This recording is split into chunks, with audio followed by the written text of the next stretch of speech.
Hey, and for want of a better name, I'm going to call this adding tick component back. It's a little bit more than that, but we'll be about halfway towards this crosshair changing color based on firing state by the end. And the trickiest bit would be adding the tick components back to a actor component. It's that you've got begin play and tick component rather than tick, and we're going to see how to do that amongst a whole bunch of other things. So just before I start this one, I'm getting some real strange things going on with my project. So I've gone back to my previous checkout, which is just here, the last video. This is, remember how you clear things out. You select these directories, VS, binaries, intermediate, and saved, and the solution file and the database file on PC, very similar on the Mac. Delete the whole lot. Rebuild the Visual Studio project files. Yes, you can do that on a Mac, but you have to go down to Services at the bottom of the right-click menu and then Generate Xcode Project. Once your project is generated, you won't be able to open Unreal because it will not have been compiled, so you need to go in and build your project. Once that's built, then you'll have a clean build. So sometimes it's worth doing this. What happens occasionally between videos is I go ahead and explore and try some stuff and then reset my commit. If you're doing that, if you're doing something exploratory and you decide, hang on, what I've just tried to do hasn't worked at all, I'm going to go back to my last known working position, my last commit, then sometimes you can just reopen the editor and recompile your code, but sometimes you'll end up with too much stuff that's cached and the editor may end up in a funny state. So then you need to clear this out as per the video in the previous section about clearing derived files. So once it has compiled in Visual Studio, it's a question of just reopening in the editor and you should be good to go. What it's doing here is it's trying to spawn my Oculus program, and that's because I've probably got VR plugins turned on. If you get a VR device and you don't want it trying to open it, you can turn all these plugins off. You can then restart the editor once those things have been saved, and it won't try and open those plugins again.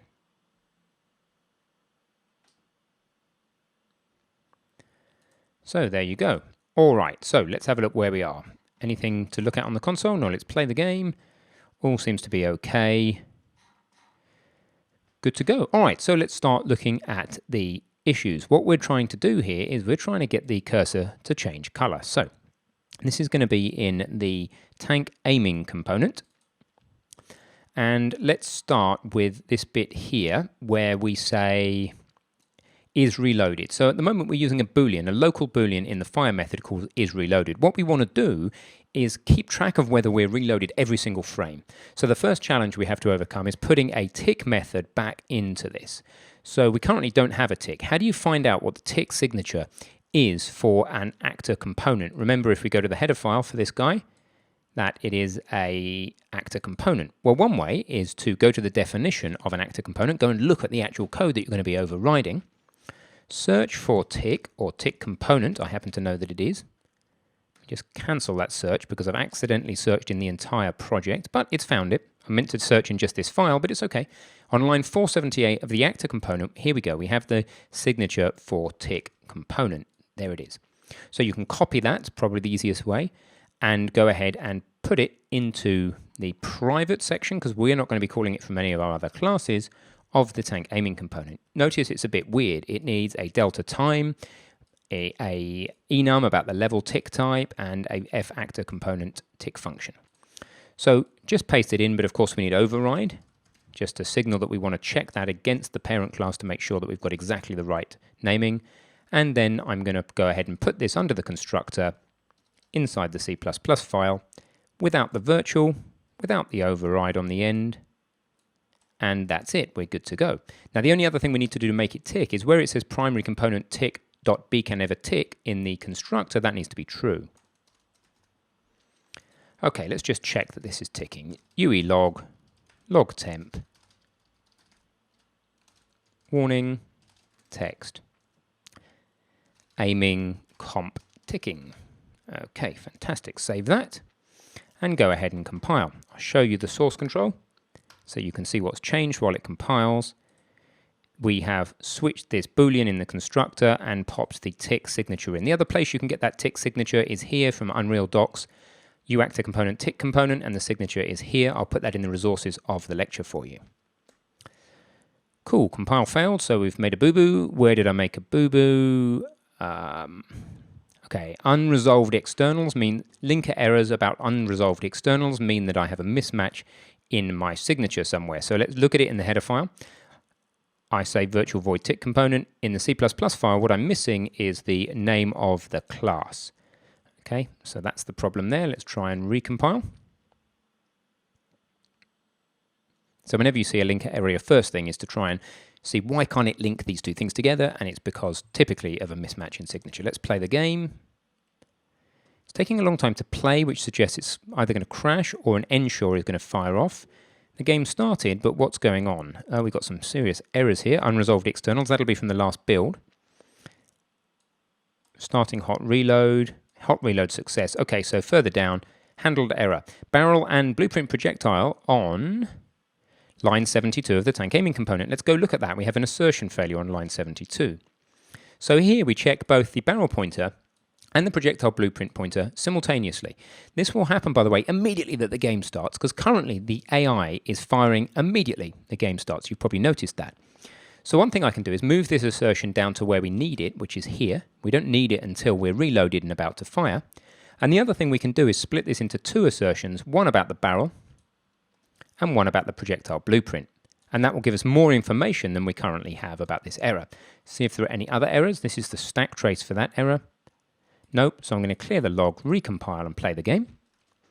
So the change there is to take this assertion from the top of the tank aiming component fire method and move it down into the if statement so that it is done just in time. Playing the game, still taking a while. Now we get to find out whether it's the barrel or the projectile blueprint that's causing the problem. Firstly, I can fire, so at some point it does have a projectile blueprint pointer set, and the barrel moved. Which one is it? The projectile blueprint. Okay, so I'm not going to worry too much about that right now because we're about to change the logic anyway so that we can't, in fact, let's change the logic now.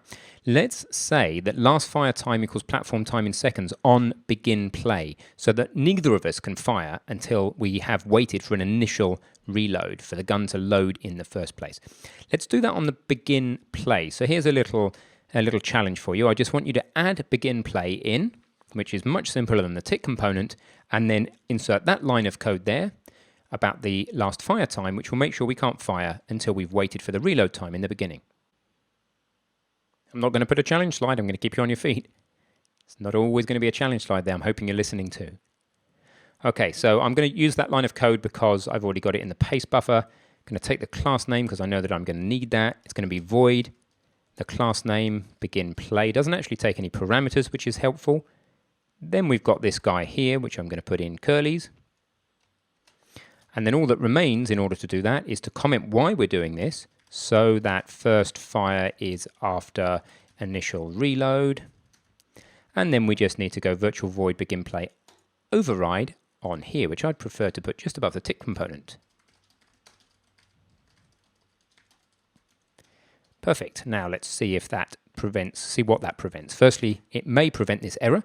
It may just be that the projectile blueprint is not available, not set quite that early.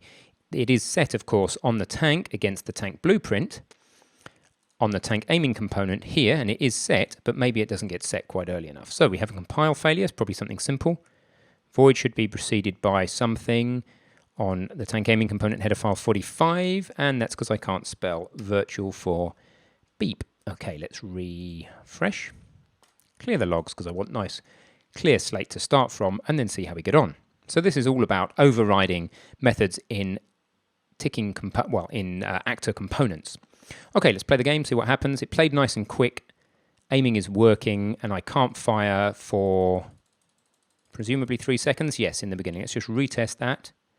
I'm firing, I'm clicking, and AI tanks aren't firing either until we get to the 3-second mark. I'm just going to make sure the AI tanks do eventually fire. I'm going to do that by going F11, get my controller out, my Xbox controller, and just move away and make sure that eventually these guys can actually fire. We must sort that bug with self-collisions with the ground. Yep, I just saw one fire there. Okay, so that initial firing is working now. Next thing I want to do just before we finish off this particular video is to, rather than in the fire, use this, where are we? This is reloaded. We want to use the enum we've already set up. So how are we going to do that? Well, we'll do it up in the tick, won't we? We're going to use that logic. In fact, I'll cut that logic now.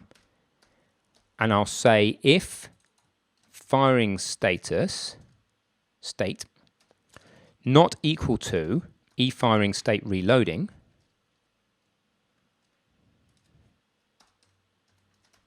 so if it's not reloading, then go ahead and fire, okay? So now we need to set the logic for it reloading or not reloading. We do this in tick.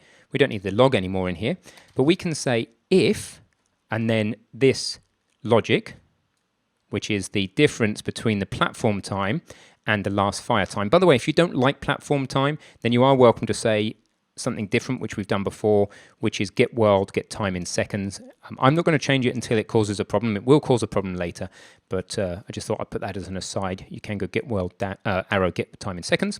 Anyway, if the platform time minus the last fire time is greater than the reload time, i.e. if we have reloaded, then what do we do with this state? Well, then e-firing state, or firing state equals e-firing state to fully declare it reloading. Okay, that's all very well. Let's try it. But of course, it's never going to leave the reloading state with this particular code, is it? Because this guy is going to set it to reloading, but nothing is going to be setting it to another state, which is the aiming or the locked states. But we'll do that in another video. So let's just try now. What do we get? We get continuous firing from the AI tanks.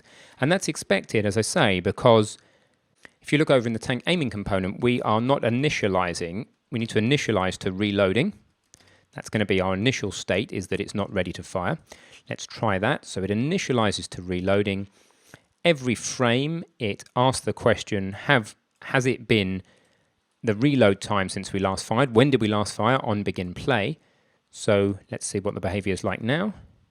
No firing for 1, 2, 3, and then of course it never leaves the reloading state, which is expected at this point because we need further logic under here, which we will do in the next video. So I'll just flesh out the further logic, handle, or to do, handle, aiming, and locked states. There you go. But let's not do that now. This video is plenty long enough. Congratulations on getting that far. I'm going to save all my code, quickly review with you what has been done in terms of the source control changes, and then we will finish this in the next video. So we have a begin play that's been put in. We, on begin play, set the initial fire as if it's fired, phantom fire in the beginning. On tick, we ask whether or not it has the reload time has passed or not. Later we'll handle the rest of the states. We moved some checks and split them up from up here down into there. And we moved the whole idea of, instead of using a local Boolean, we're using the member variable firing state enum. And then the changes in the header file are just the changes we had to put in the header file to support those code changes. So fantastic. I'll see you in the next video.